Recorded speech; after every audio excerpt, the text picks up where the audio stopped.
Aujourd'hui, je voulais vous montrer qu'est-ce que c'est qu'un mecha dans ce jeu. Alors, tout simplement, vous allez pouvoir l'obtenir à partir du chapitre 6 en faisant 8 missions complètement nulles, dont, je permets de le souligner, la sixième qui est extrêmement pénible, qui est le fait de gagner 15 000 crédits avec le front navire.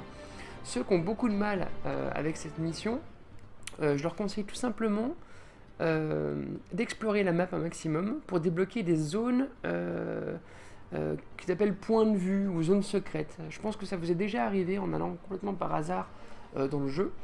Eh bien, sachez, et je vais essayer de vous montrer, que ces zones, elles sont facilement visibles sur le gamepad.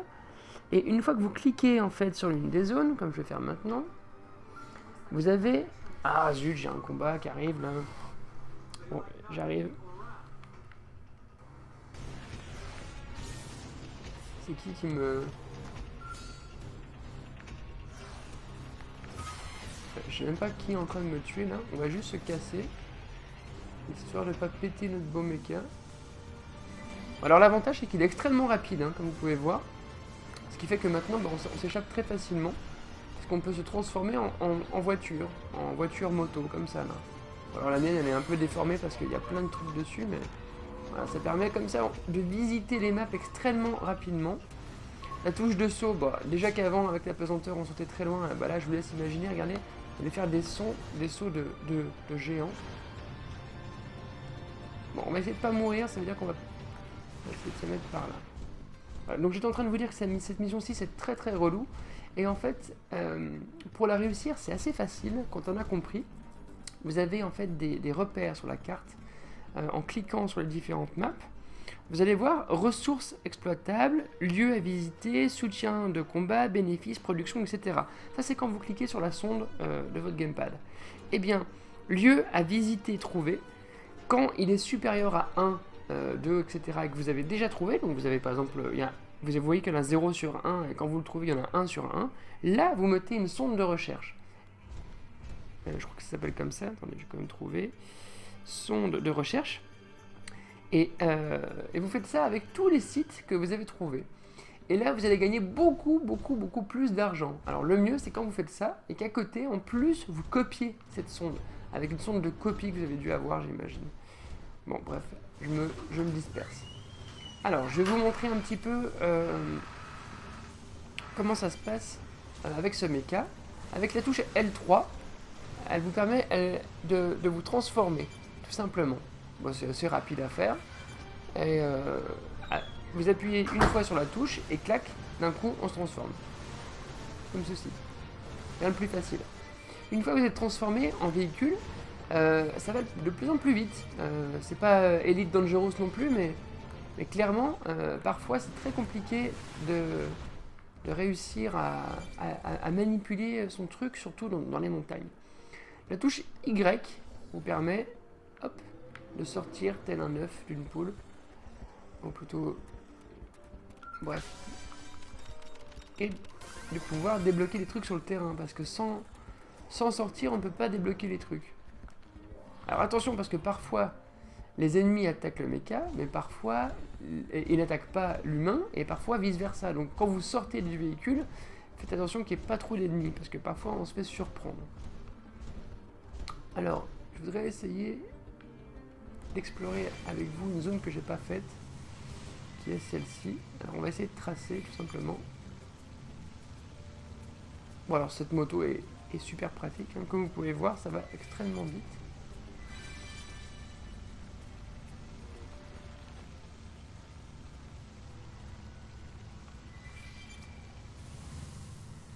Alors comment est-ce qu'on va faire pour aller là-haut? Ça j'adore dans ce jeu, on passe son temps à s'arrêter, à contempler, à regarder, à réfléchir par où on va passer. Alors, on n'est pas la moindre idée d'ailleurs, où est-ce qu'on va aller? Je vais essayer de continuer par là. Là on a un gros monstre.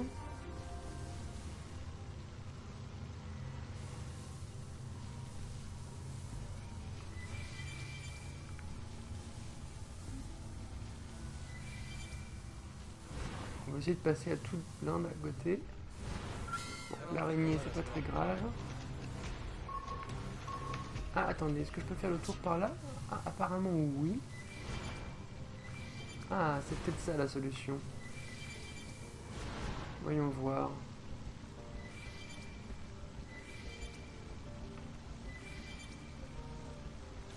Voilà, c'est vraiment extrêmement pratique, comme vous pouvez voir, d'être en robot, parce que ça permet vraiment de tracer et de ne pas se faire one-shotter. Alors par contre, attention, parce que si vous faites one-shot, ce que j'espère pas faire ici, avec votre robot, eh bien vous le perdez. Alors, ça m'est encore pas arrivé, j'espère que ça m'arrivera pas maintenant. Oula là. Il me reste un 2% de vie. J'ai vraiment du bol. Vous avez vu ce qui m'est arrivé là? C'était vraiment un gros coup de bol. Bon, on va essayer de continuer. Encore une fois, pour vous faire un petit peu montrer, ça va être un live rapide. Hein. Je vais pas faire ça pendant très longtemps. C'est surtout pour vous montrer à quel point les recherches de matériaux et l'exploration devient plus facile. J'ai dit plus facile, j'ai pas dit hyper facile. Hein. Ça reste du Xenoblade, ça veut dire de l'observation. Alors par contre, regardez bien. Comme le saut est bien plus haut, on va essayer de cheater un peu le terrain. Je sais pas si ça a marché. Ils ont prévu pas mal de trucs, les développeurs là. Allez, allez, niveau 41. Donc lui, on va carrément le bypasser là. On va accélérer comme un bourrin. Voilà, ça c'est bon. On va faire demi-tour, puis on va essayer de revenir où j'étais. Voilà, cette sonde là, que je n'ai donc pas activée moi personnellement. Hop là. Voilà. Et comme vous pouvez voir, l'exploration devient un peu plus facile.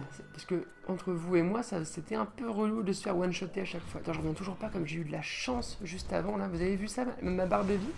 C'était un truc de fou. Hop, on s'envole. Alors la moto flotte dans l'eau, hein, ce qui est aussi assez pratique. Je sais pas si je peux passer par là en robot, ça m'étonnerait.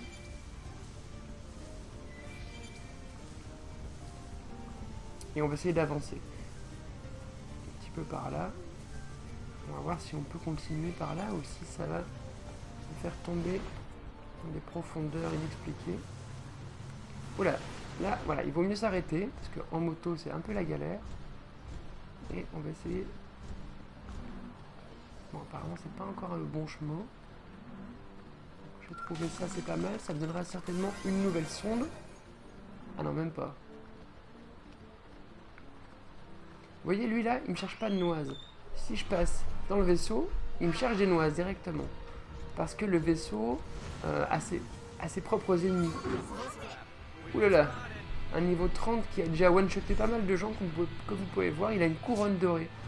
Un petit peu à la manière des Dark Souls, le jeu enregistre les morts par ennemi. Non pas les morts tout court. Ce qui fait que plus vous mourrez, plus l'ennemi gagne en galon et gagne des couronnes. Et donc ils deviennent des tyrans. Bon alors malheureusement, je crois que j'arriverai pas trop à passer par là. On va tracer, hein. On va pas essayer de se frotter à eux. On n'est pas là pour ça ce soir. Ah, voilà peut-être une zone que je n'ai pas faite.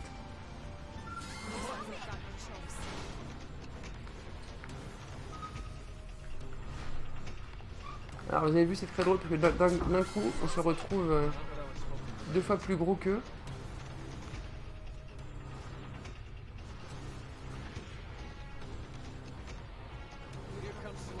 Oula, il y a une grosse base ennemie là.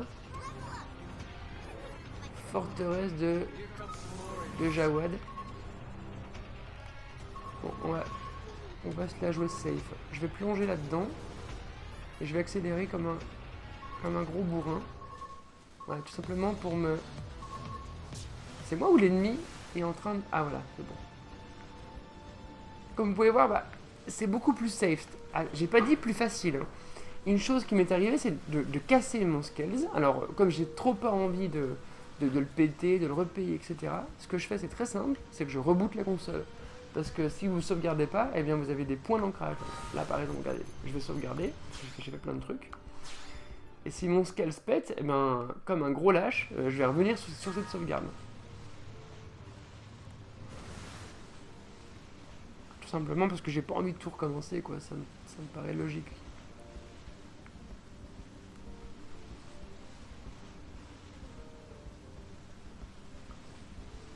Alors... Bon, là forcément je suis dans le néant le plus total, hein. Je peux vous dire que sur la carte il y a rien. On va revenir sur un terrain tout plus connu, genre par là.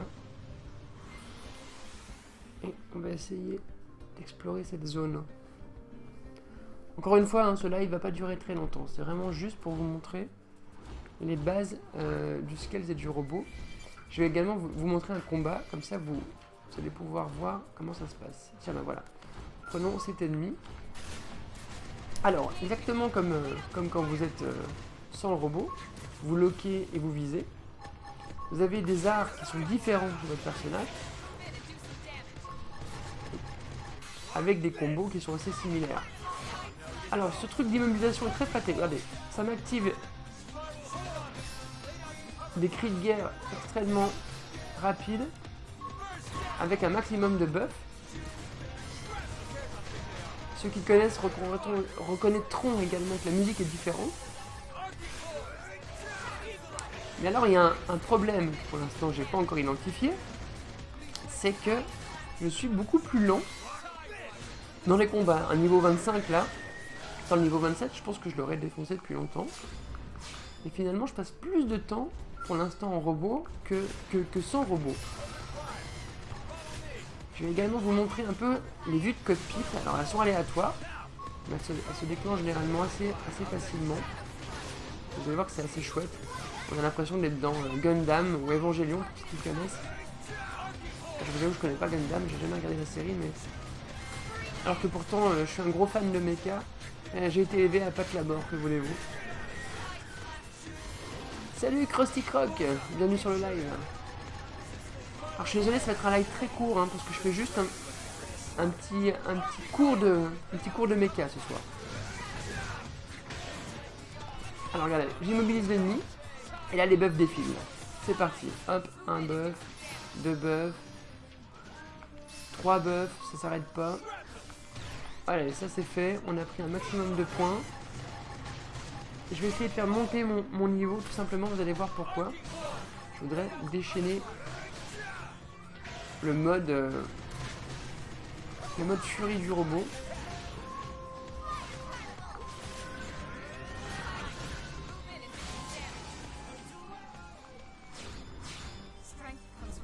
Voilà, c'est bien, on est dans un spot où il y a plein de trucs à faire là.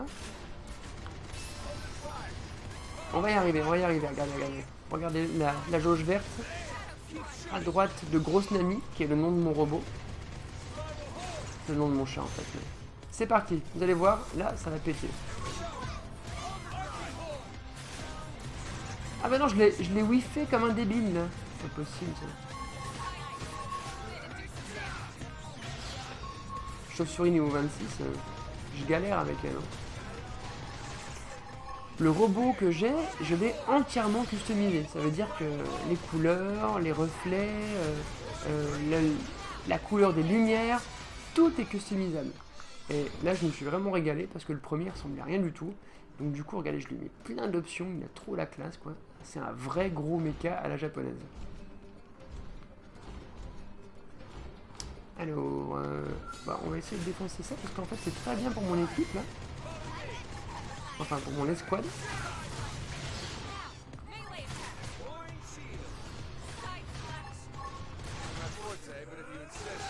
Ah, regardez, voilà, là je suis en vue de cockpit.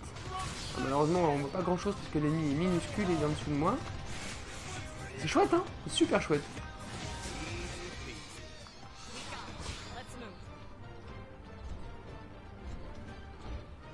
Et comme vous avez pu l'entendre, les musiques sont différentes. Ah là, si tout se passe bien, je vais tuer le premier à tuer une des catégories de l'escouade.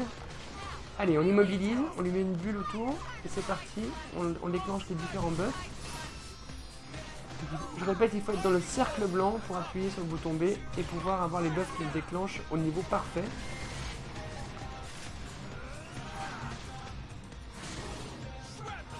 Voilà, on stun l'ennemi et on le finit. Question, c'est pour quand le live Mario Maker? Alors, vous savez que pour l'instant, je suis sur Xenoblade, Diablo 3 avec Apo, Yakuza 5, League of Legends, Elite Dangerous, et j'ai pas beaucoup de temps pour Mario Maker, mais rassure-toi, j'en ferai certainement un ce week-end. Donc, non pas en semaine, je pense, mais tu peux compter sur moi pour en faire un, je pense, samedi matin, de bonne heure comme d'habitude, je dirais vers les 9h30, 10h.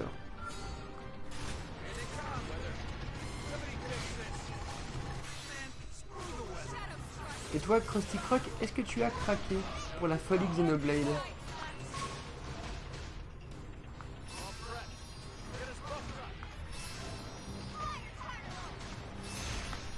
Alors attention, je vais passer en mode Berserker. C'est parti mon kiki. Donc là, on a le métamode, ou le métamodé, qui fait que tous mes coups sont beaucoup plus puissants. Regardez, je passe en mode cut pit, ça. Ah, voilà, je vais éclater de partout. Et bien Krusty Croc, soit au rendez-vous. Comme ça, on pourra s'éclater un petit peu à faire tes niveaux.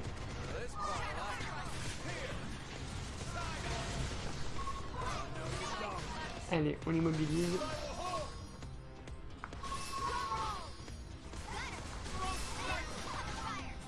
Y'a pas à dire, ça pète quand même. Quand vous avez votre mecha, la musique façon animée japonais qui se déclenche, les armes de malade que vous customisez, bah, ça le fait. Hein.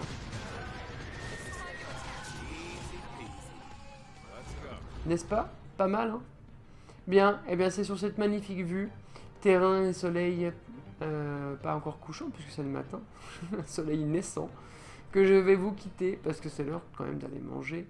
Et puis on va prendre soin d'Apolline, un petit peu beaucoup même. Allez, salut les cocos, à bientôt.